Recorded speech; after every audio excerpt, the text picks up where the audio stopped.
que Laurent Gbagbo, et vous pouvez voir les vidéos, a dit qu'après 75 ans, on ne devrait pas être candidat à l'élection présidentielle. Il est de notoriété publique que le président Henri Konan Bédié, après l'élection présidentielle de 2010, a dit que c'est sa dernière élection et qu'il ne serait pas candidat. Mais je ne vous ai pas entendu, mais monsieur. Avoir le même jugement de valeur sur la morale de M. Gbagbo, qui a 80 ans aujourd'hui, qui est candidat, alors qu'il avait dit qu'à 75 ans, on ne devait plus être candidat. Le président Henri Konan Bédié a été candidat en 2020. Il avait 86 ans. Beaucoup plus âgé que le président Alassane Ouattara. Cette indignation sélective, mais qui en réalité cache du TSO, du tout sauf Ouattara, n'est pas admissible. Le président Houphouët-Boigny a été candidat en 1990. Est-ce que vous savez qu'il avait 85 ans? Mais le PDCI qui parle aujourd'hui a salué la candidature du président Houphouët-Boigny. Le slogan de campagne, c'était quoi? Le don de soi. Mais pourquoi il y aurait don de soi d'Houphouët-Boigny en 90 et puis il n'y aurait pas de don de soi d'Alassane Ouattara pour son pays aujourd'hui? Ali, je ne veux pas être long. C'est quand même important que je vous montre ça.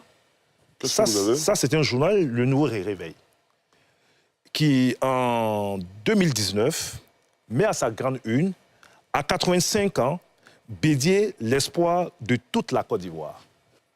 Je rappelle qu'à 85 ans, le président Bédié est beaucoup plus âgé que le président Alassane Ouattara. Bon, j'ai envie de vous dire, le président Bédié n'est plus bon. Non, mais ce que je vais dire, c'est un raisonnement. Oui. Cette complaisance et ce manque de rigueur dans l'analyse, et qui donne souvent l'impression qu'on a un problème avec un individu. Parce qu'il a dit. Pourquoi le PDCI qui crie aujourd'hui considère qu'à 85 ans, le président Bédié était l'espoir de toute la Côte d'Ivoire, et à 83 ans, Alassane Ouattara, avec tout le bilan réalisé, ne le serait pas. Et donc, chacun a sa morale.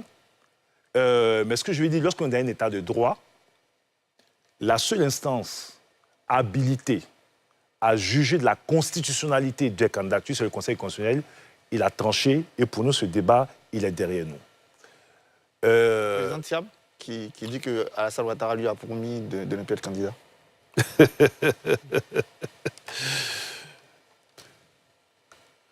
Mais j'ai envie de vous poser vous-même la question. C'est vous l'invité, c'est pas moi. Oui, mais quel crédit on accorde aujourd'hui au propos de M. Tidjane Thiam?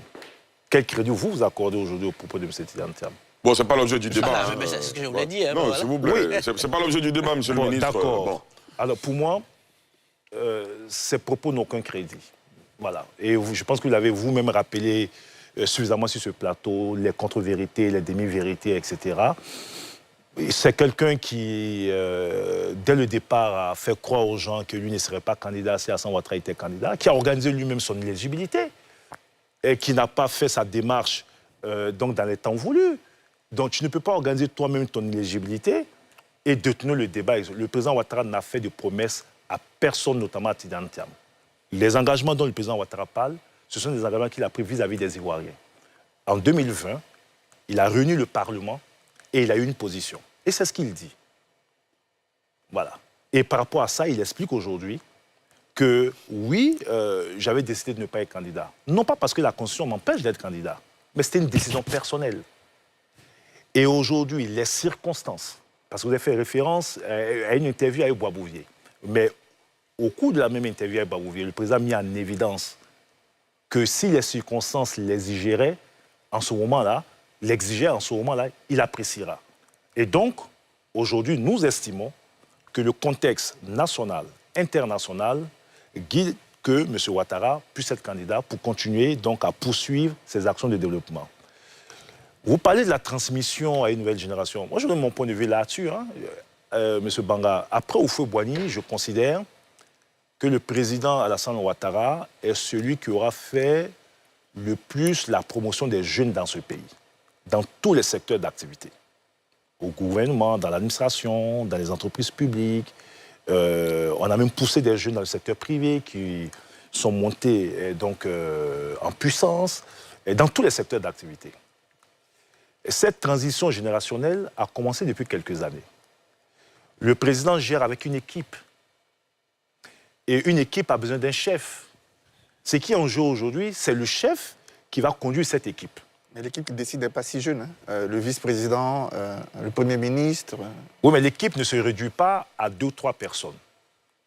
L'équipe, c'est toutes ces personnalités ou personnes qui, à quelque niveau que ce soit, occupent des responsabilités importantes au sein de l'appareil de l'État ou même au sein du secteur privé et qui contribuent à ce que nous sommes aujourd'hui. Et à la tête de cette équipe, il y a un leadership. Et nous considérons à l'unanimité que le président Ouattara a encore les ressources nécessaires pour conduire ce pays. Et à ce sujet, monsieur le ministre, justement, beaucoup d'observateurs disent, le président Ouattara lui-même avait amorcé ce renouvellement générationnel, il avait annoncé dans bien d'interviews et d'occasions de prise de parole publique. Finalement, les gens se disent, les collaborateurs du président Ouattara, on peut utiliser l'image de dire, ces enfants, finalement, ils fuient leurs responsabilités.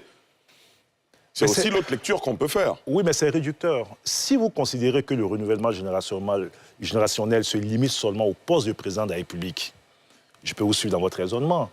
Mais si le renouvellement générationnel, c'est la capacité ou c'est la possibilité à des jeunes générations d'occuper des responsabilités aussi importantes. Mais Abdrahmane Cissé, il a été quand même ministre du budget à 32 ans.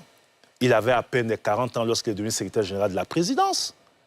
Je peux prendre Kinapara, qui est aujourd'hui le DG donc, du BNET. Je peux prendre beaucoup d'exemples, des gens qui sont à des positions stratégiques. Et cette dynamique-là, le président dit, elle va se poursuivre.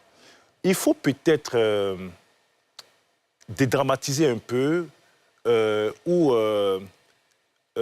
réduire un peu toute la cristallisation autour de la fonction présidentielle. Ça veut dire quoi? Je vais dire... aujourd'hui, tout est réduit à la fonction présidentielle. Le président de la République... Parce que c'est la fonction suprême. Oui, mais au-delà du président de la République, c'est une équipe. Et la notion que le chef d'État nous inculque aujourd'hui, c'est la notion d'équipe. Voilà. Et nous, aujourd'hui, au nom des RHDP, nous constituons une très belle équipe. Et nous espérons qu'avec d'autres Ivoiriens qui le voudront, nous pourrons construire une très belle équipe. Et nous sommes heureux, en tout cas, d'être aux côtés du président Ouattara, d'apprendre auprès de lui et d'occuper des responsabilités importantes, chacun dans ce secteur apportant sa contribution à l'édifice. Sylvain Guédé-Débaï? Oui, moi j'ai souvent un problème avec le reniement, puis un certain révisionnisme qui consiste à dire, oui, parce que Laurent Gbagbo a dit ça, alors Alassane Ouattara peut. Parce que Henri Konan Bédié a dit ceci, donc Alassane Ouattara aussi peut. Bon. Je ne trouve pas cela vraiment c'est pas ce que j'ai dit, hein. assez dynamique. C'est ce que vous avez sorti tout à l'heure, le titre du nouveau réveil. Non, j'ai dit 2 choses. Voilà. Et donc, vous voulez dire que... On laisse terminer, après vous allez répondre. Comme Henri Konan Bédié avait 85 ans, et puis bon, le PDC voulait toujours l'élu comme un don de soi, alors Alassane Ouattara peut avoir 80... Bon, donc préciser, c'est ce que moi j'ai entendu. C'est pas ce que j'ai dit. C'est ce que j'ai entendu, moi. On les laisse repréciser. Vous avez écouté le discours du chef de l'État. Il s'est adressé aux Ivoiriens. Les raisons qui l'amènent à être candidat sont des raisons objectives. Des raisons domestiques, donc la nécessité donc, de... Si on est attaché au respect de la parole donnée, j'aurais voulu avoir la même rigueur d'analyse avec les autres. Et ce que j'ai dit, c'est que Laurent Gbagbo a dit dans ce pays qu'il ne conçoit pas qu'après 75 on puisse être candidat. Il a 80 ans, il a une intention de candidature. Ce que j'ai dit, c'est que Henri Konan Bédié, en 2010, a dit que c'est sa dernière candidature. Mais en 2020, 10 ans après, il était candidat. Je suppose qu'au sein de ces partis, ils estiment aussi que par rapport donc, à des enjeux internes, l'un et l'autre étaient donc les personnalités les mieux indiquées. Mais les raisons du président Ouattara, le président s'est adressé aux Ivoiriens. Il est candidat pour les Ivoiriens, il est candidat pour poursuivre ce qu'il a commencé pour les Ivoiriens, et il est candidat pour la stabilité au profit donc des Ivoiriens.